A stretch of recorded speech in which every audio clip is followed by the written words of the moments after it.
প্রিয় দর্শক শ্রোতা, জেকে টিভির আজকের আয়োজনে আপনাদের সবাইকে স্বাগত জানাচ্ছি। সর্বপ্রথম জানিয়ে দিচ্ছি কি কি থাকছে আজকের আয়োজনে। সবার আগে দেখতে পাবেন বিএনপিকে হতবাক করে যে অজুহাতে সংসদে যাওয়ার পায়তারা করছে বিএনপি থেকে নির্বাচিত সংসদ সদস্য। দেখুন কেন সংসদে যেতে এতটা বেপরোয়া। এরপর রয়েছে হাইব্রিড এবং কাউয়াদের নিয়ে বিপাকে আওয়ামী লীগ। জানা গেল নব্য আওয়ামী লীগ হওয়ার 6টি কারণ। দেখুন কারণ 6টি কি কি। এবং সবশেষে দেখতে পাবেন অবৈধ সংসদে গিয়ে বৈধতা দেব না, এটাই বিএনপির সিদ্ধান্ত। মন্তব্য গয়েশ্বরচন্দ্র রায়ের। এখন দেখুন বিস্তারিত। একাদশ জাতীয় সংসদ নির্বাচনে বিএনপি থেকে যে 6 জন সংসদ সদস্য নির্বাচিত হয়েছেন তাদের একজন আমিনুল ইসলাম। তিনি চাঁপাইনবাবগঞ্জ 2 আসন থেকে ধানের শীষ প্রতীক নিয়ে নির্বাচিত হয়েছেন। দলীয় সিদ্ধান্তের কারণে শপথ নিতে পারছেন না। তবে তিনি জানিয়েছেন শপথ না নিলে তিনি এলাকায় যেতে পারবেন না এবং তাকে এলাকার লোকজন মারবে। জেলা বিএনপির এই সাধারণ সম্পাদক বার্তা সংস্থা ডয়েচে ভেলেকে দেয়া সাক্ষাৎকারে বলেন, দল আমাকে মৌখিকভাবে শপথ নিতে নিষেধ করেছে, তাই আমি নেইনি। এখনো সেই সিদ্ধান্তই আছে, নতুন করে কোনো আলোচনা নেই। নির্বাচনে কারচুপির কারণেই দলের পক্ষ থেকে এই সিদ্ধান্ত নেওয়া হয়েছে।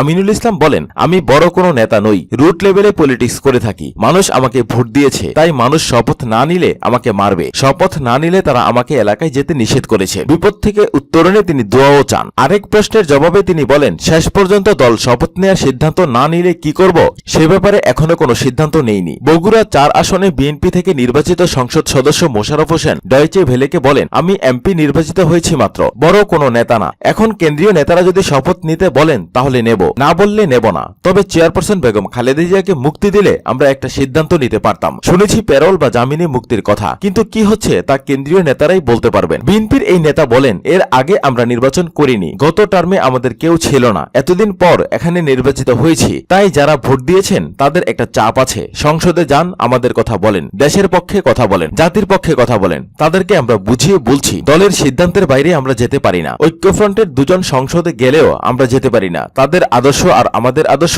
এক নয়। চাঁপাইনবাবগঞ্জ 3 আসনে নির্বাচিত হারুনুর রশিদ বিএনপির কেন্দ্রীয় যুগ্ম মহাসচিব। তিনি ডয়েচে ভেলেকে শপথ প্রসঙ্গে বলেন, আমরা দলীয় সিদ্ধান্তের অপেক্ষায় আছি। আমরা পত্রপত্রিকায় দেখেছি ঐক্যফ্রন্ট শপথ নেবে না, আর দলের মহাসচিব আমাদের একদিন ডেকে বলেছেন দলের সিদ্ধান্তের বাইরে যাওয়া যাবে না। আমাদের চিঠি দিয়ে কিছু বলা হয়নি, তাই আমরা শপথ নেইনি। হারুন আরো বলেন, শপথ না নেয়ার দলীয় সিদ্ধান্তের মূল কারণ খালেদা জিয়ার মুক্তি নয়, তার মুক্তি তো পাওয়া উচিত। নাজমুল হুদা তো 12 বছরের কারাদণ্ড নিয়ে বাইরে আছেন। মূল কারণ হলো নির্বাচনে কারচুপি। আসলে তো 30 ডিসেম্বর নির্বাচন হয়নি, আগের রাতেই নির্বাচন হয়ে গেছে। বিএনপির এই নেতা বলেন, আমরা শপথ নেব কিনা সেটা নিয়ে কেন্দ্র থেকে আমাদের এখনো কিছু জানানো হয়নি, আমরাও যোগাযোগ করিনি। 30 তারিখে সিদ্ধান্ত হলেও তো শপথ নেওয়া যাবে।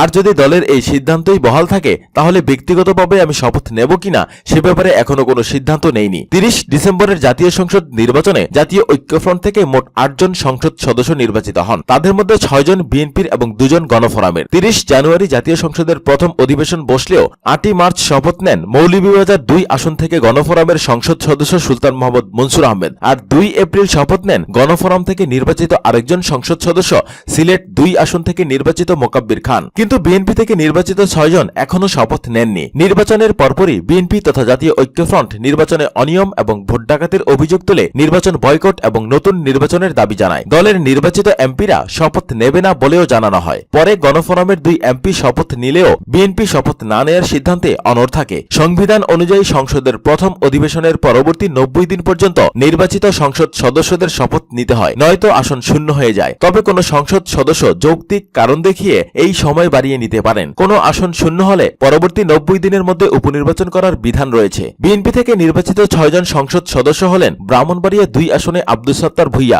বগুড়া 6 আসনে মির্জা ফখরুল ইসলাম আলমগীর, চাঁপাইনবাবগঞ্জ 2 আসনে আমিনুল ইসলাম, চাঁপাইনবাবগঞ্জ 3 আসনে হারুনুর রশিদ, বগুড়া 4 আসনে মোশাররফ হোসেন এবং ঠাকুরগাঁও 3 আসনে জাহিদুর রহমান জাহিদ। এখন দেখুন হাইব্রিড এবং কাউয়াদের নিয়ে বিপাকে আওয়ামী লীগ। জানা গেল নব্য আওয়ামী লীগ হওয়ার 6টি কারণ। দেখুন কারণ 6টি কি কি। একাদশ জাতীয় সংসদ নির্বাচনের আগে আওয়ামী লীগে যোগদানের হিড়িক পড়েছিল, সেই যোগদান এখনো চলছে। কিন্তু এসব নব্য আওয়ামী লীগারদের নিয়ে এখন বিপাকে আছে দলটি, তাই তাদের তালিকা করার নির্দেশ দেওয়া হয়েছে। সংবাদ সংস্থা ডয়েচে ভেলের এক প্রতিবেদনে বিষয়টি উল্লেখ করা হয়েছে। আওয়ামী লীগে হাইব্রিড এবং কাউয়া শব্দ দুটি বহুল পরিচিত। এই শব্দ দুটি কয়েক বছর আগে সামনে নিয়ে আসেন আওয়ামী লীগের সাধারণ সম্পাদক ওবায়দুল কাদের। মূলত যারা সুযোগ সুবিধার জন্য বিভিন্ন সময়ে আওয়ামী লীগে যোগদান করেছেন তাদেরকেই তিনি ওই 2 নামে অভিহিত করে থাকেন। এই নব্য আওয়ামী লীগের কারণে কোথাও কোথাও আওয়ামী লীগ কোণঠাসা হয়ে পড়েছে। এখন জানা গেছে নির্বাচনের আগে যেমন পরিস্থিতি আজ করতে পেরে বিএনপি এবং জামায়াত থেকে আওয়ামী লীগে যোগ দিয়েছেন অনেকে, তেমনি দল ভারী করার জন্য আওয়ামী লীগের অনেক সংসদ সদস্য প্রার্থী এবং নেতা তাদের আওয়ামী লীগে যোগদানে বাধ্য করেছেন। ফলে দেশের তৃণমূল পর্যায়ে এখন পরিচয় দেওয়ার মতো বিএনপি জামায়াত কর্মী খুঁজে পাওয়া কঠিন হয়ে গেছে। বর্তমান আওয়ামী লীগ সরকার এবার টানা তৃতীয়বার ক্ষমতায় আসার পর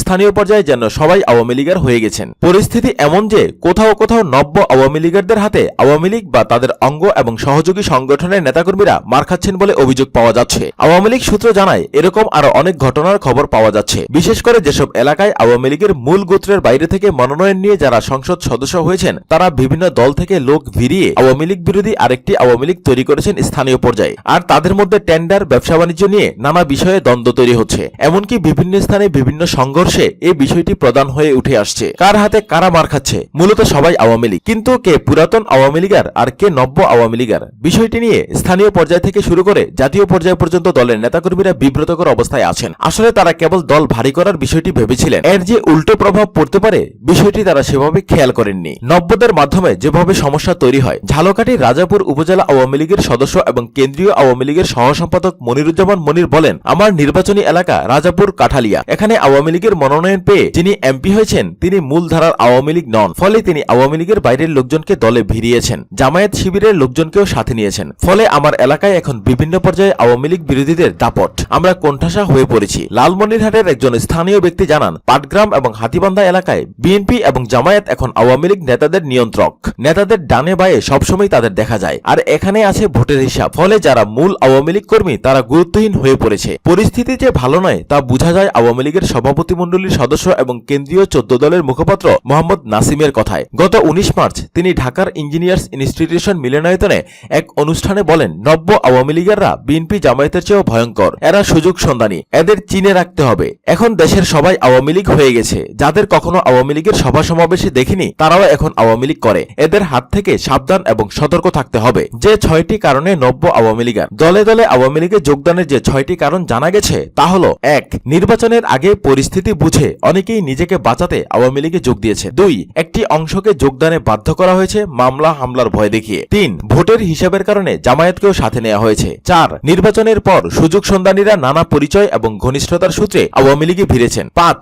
স্থানীয় আওয়ামী লীগের দ্বন্দ্বের কারণে দল ভারী করতে গ্রুপগুলো বিএনপি জামায়াতকে দলে জায়গা দিয়েছে। 6 এবং সর্বশেষ কারণ, কেউ কেউ ব্যবসা বাণিজ্য বা অবস্থান টিকিয়ে রাখতে আওয়ামী লীগের আশ্রয়ে চলে গেছেন। রংপুর জেলা আওয়ামী লীগের সাধারণ সম্পাদক মোহাম্মদ রেজাউল করিম রাজু বলেন, কিছু লোক আছেন যারা সবসময় সরকারি দল করেন, আবার কিছু লোক আছেন যারা তাদের ব্যবসা বাণিজ্য এবং নানা সুযোগ সুবিধা টিকিয়ে রাখতে চান। তাদের কোনো আদর্শ নেই। এরা বঙ্গবন্ধু বা আওয়ামী লীগের আদর্শে বিশ্বাসী নন। তারা সুবিধা নেওয়ার জন্যই আওয়ামী লীগে যোগ দিচ্ছেন। তারা আওয়ামী লীগের দুর্নামের কারণ হচ্ছেন। বিভিন্ন জন তাদের ব্যক্তিগত স্বার্থে তাদের দলে ঢোকার সুযোগ করে দিচ্ছেন। ফলে ত্যাগী এবং নেতাকর্মীরা কোণঠাসা হয়ে পড়েছেন। তালিকা করা হচ্ছে নব্য আওয়ামী লীগারদের। গত 5 এপ্রিল প্রধানমন্ত্রী এবং আওয়ামী লীগ সভাপতি শেখ হাসিনার নেতৃত্বে দলের কার্যনির্বাহী কমিটির বৈঠকে নব্য আওয়ামী লীগারদের নিয়ে দলে আলোচনা হয়। বৈঠকে আগামী সেপ্টেম্বরে দলের কাউন্সিলের আগেই তাদের তালিকা প্রস্তুত করা এবং তাদের তৎপরতার ব্যাপারে প্রতিবেদন চূড়ান্ত করতে বলা হয়েছে। আওয়ামী লীগের সাংগঠনিক সম্পাদক আবু সাইদ আল মাহমুদ স্বপন এমপি বলেন, আমাদের নেতাদের সরলতার সুযোগ নিয়ে বিভিন্ন পর্যায়ে কিছু সুযোগ সন্ধানী ঢুকে পড়েছে। তাদের আমরা চিহ্নিত করছি।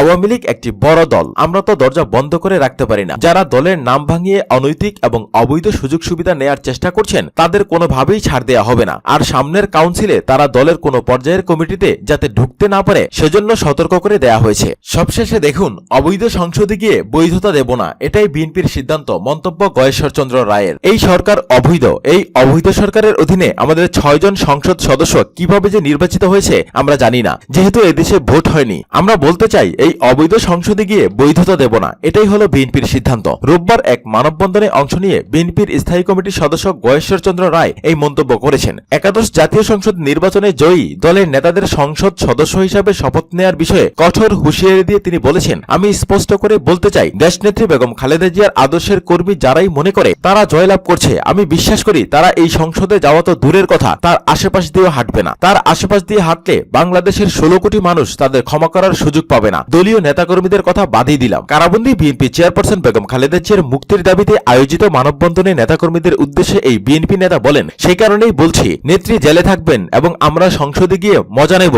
আর শেখ হাসিনাকে সন্তুষ্ট করব, এমন ব্যক্তি বিএনপিতে আছে কিনা আমার জানা নেই। যদি থাকে যথাসময়ে যথাযথ উত্তর তাদের জন্য অপেক্ষা করছে, ঘরে বাইরে রাস্তায় সব জায়গায়। গত 30 ডিসেম্বরের নির্বাচনে 6টি আসনে জয়ী হন বিএনপির প্রার্থীরা। তারা হলেন বগুড়া 6 আসনে মির্জা ফখরুল ইসলাম আলমগীর, ব্রাহ্মণবাড়িয়া 2 আসন আসন থেকে উকিল আব্দুস সাত্তার, চাঁপাইনবাবগঞ্জ 3 থেকে হারুনুর রশিদ, চাঁপাইনবাবগঞ্জ 2 আসন থেকে আমিনুল ইসলাম, ঠাকুরগাঁও 3 আসন থেকে জাহিদুর রহমান এবং বগুড়া 4 আসন থেকে মোশাররফ হোসেন। আগামী 30 এপ্রিলের মধ্যে তারা সংসদ সদস্য হিসেবে শপথ না নিলে ওই আসনগুলোতে পুনরায় নির্বাচন হবে। খালেদা জিয়াকে প্যারোলে মুক্তি দিয়ে বিদেশে যাওয়ার সুযোগ দেওয়ার বিনিময়ে তারা শপথ নিতে পারেন বলে একটি সংবাদ মাধ্যমের খবরে বলা হয়েছে। ওই খবর ভিত্তিহীন বলে দাবি করেছেন বিএনপির মহাসচিব মির্জা ফখরুল ইসলাম আলমগীর। তারপরেও প্রায় প্রতিদিনই এ বিষয়ে কথা বলছেন বিএনপির নেতারা। মানববন্ধনে বক্তব্যে বিএনপির ভাইস চেয়ারম্যান বরকতুল্লাহ বুলু বলেন, রাষ্ট্রীয় সন্ত্রাস করে আগের দিন ভোট বাক্স ভর্তি করে জোর করে সেদিন আওয়ামী লীগের নির্বাচনে তাদের রায় ঘোষণা করেছেন। একাদশ জাতীয় সংসদ নির্বাচনে জনগণ ভোট দিতে পারেনি অভিযোগ করে গয়েশ্বরচন্দ্র রায় বলেন, আজকে সংসদ বলা হচ্ছে, কিসের সংসদ যেখানে জনগণ ভোট দিতে পারে নাই, যেখানে 29 ডিসেম্বর বিকাল থেকে ফজরের আজান পর্যন্ত সব শেষ, 30 ডিসেম্বর পর্যন্ত যারা অপেক্ষা করে নাই, 29 তারিখ দিবাগত রাতে নির্বাচন হয়েছে, 30 তারিখের নির্বাচন তো বাকি রয়েছে।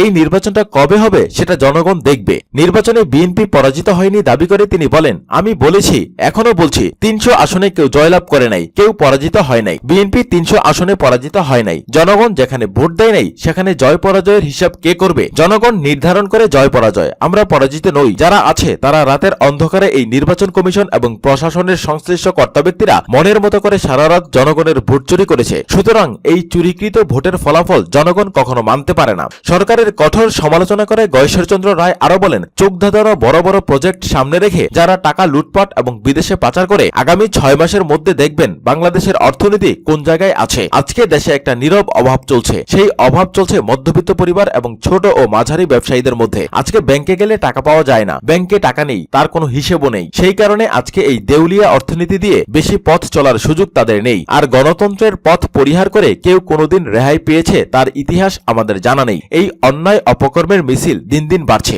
অবশ্যই এর প্রতিরোধ এবং প্রতিকার হবে। নেতাকর্মীদের খালেদা জিয়ার মতো আপোষহীন মনোভাব নিয়ে আন্দোলনের প্রস্তুতি নেওয়ার আহ্বান জানান বিএনপির স্থায়ী কমিটির এই সদস্য। খালেদা জিয়ার মুক্তি নিয়ে বরকতুল্লাহ বুলু বলেন, কোনো প্যারোল নয়, আপোষ বলে কোনো শব্দ উনি শেখেন নাই।